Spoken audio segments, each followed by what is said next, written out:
చిన్నపిల్లలు ఉన్నారు, మరి ఎట్లా మీకు ఏదైనా అయితే వాళ్ళ పరిస్థితి ఏంటి? ఇలా ఎన్ని రోజులు చేస్తారు? అసలు మీ జీవితానికంటూ దేవుడు ఒక డిజైన్ చేసి పెట్టాడు. మరి ఏంటి మీ జీవితం, ఏం ఆలోచించారు మీ జీవితం గురించి? అంటే ఈ లోకంలో ఏదో జీవితం అంటే సార్ ఒకటి పిల్లల కోసమే కదా. ఇప్పుడు ఇంటి బాడుగా 5,000 కట్టాలి సార్. ఉమ్, ఇంట్లో సమస్యలు, మనం కూలి పని అయిపోతే 10,000 ఇస్తారు. ఉమ్, మాలో షాపుల్లో పోయినా 10,000 12,000 ఇస్తారు. అవి ఎట్టా సార్? ఉమ్. అంటే అదే చాలా, అంటే నేను ఇప్పుడు చెప్పాను కదా నీకు, చిన్న దాంతోటైనా దేవుడు తృప్తిగా ఉంచుతాడు, సంతోషంగా సమాధానంగా ఉంచుతాడు, సమృద్ధి. మీకు ఇక్కడ రోజు 5-6 వేలు వచ్చినా మీకు నెమ్మది ఉండదు. 5,000 చేయం సార్. ఆ, మాకు 1,200 లోపు. Okay okay. మీరు జనరల్గా ఏం కమ్యూనిటీ అమ్మా? మీరు ఏం కులం వాళ్ళు? మేము ఇసుబ్రాహ్మణ్. సో బ్రాహ్మణ్స్, కంసాలి అంటారు. కనీసం కోడిగుడ్డే ముట్టుకోరు వాళ్ళు. నువ్వేమో ఎంతమందితోటి పాపం చేస్తున్నావు. మీరేంటమ్మా? పర్లేదులే. ఏం రెడ్లు? పాకినాటోళ్ళ, పోకనాటోళ్ళ? పాకినాట. రెడ్డిస్ అంటే కనీసం వాళ్ళు వస్తే మంచినీళ్ళు కూడా ఎవరు గ్లాస్ తోటి.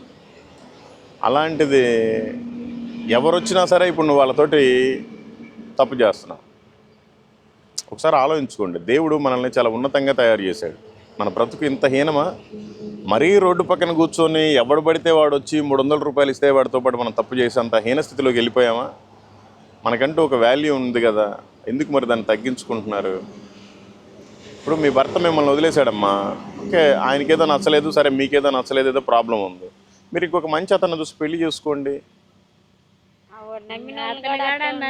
మనం చేసుకుంటే అతను కూడా అట్లా చేస్తాడు. మేనత్త కొడుకే లేదు సార్. మేనత్త కొడుకుని చేసుకుంటేనే మోసం చేస్తాడు. పని పోయి సంపాదించుకోద్దామనే ఆలోచన లేదు. వాళ్ళ అమ్మ కూడా డ్రింక్ చేస్తుంది.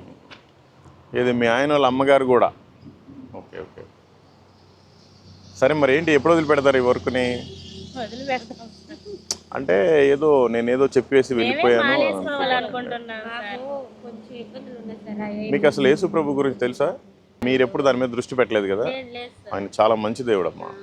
ఆయనలాగా ఇంకెవరు లేదు కాబట్టి నమ్ముతాం సార్. మేము కూడా మానేయాలనుకుంటున్నాం. అబద్ధం ఎందుకు చెప్పాలి? తొందరగా మానేయాలనుకుంటున్నాం. ఏంటంటే మాకే ఏందో నచ్చలే. అవునమ్మా, చాలా చండాలమైన పని. అంటే పక్కన ఎవరన్నా తెలిసిన వాళ్ళు చూస్తారేమో అని కొద్దిగా సమస్య ఉంది సార్. అందుకోసం ఇంకేం అంటే నీ సమస్య తప్పు అయిపోయింది. అదేనమ్మా, నీ సమస్య దేవుడు ఏమని చెప్తున్నాడు అంటే, నీ చింత యావత్తు నా మీద వేయండి, నేనే బాధను భరిస్తానని చెప్తున్నాడు. మనందరి పాపాలు ఆయన భరించి ఆయన శిలువ మీద ప్రాణం పెట్టాడు. మనందరి నిమిత్తం ఆయన ప్రాయశ్చిత్తం చెల్లించాడు. కానీ మనం ఇంకా సమస్యల్లో ఉన్నాం అనుకొని బాధపడకూడదు. మనం సత్యాన్ని తెలుసుకున్నప్పుడే దీన్ని వదిలేస్తే దేవుడు చాలా మేలు చేస్తాడు.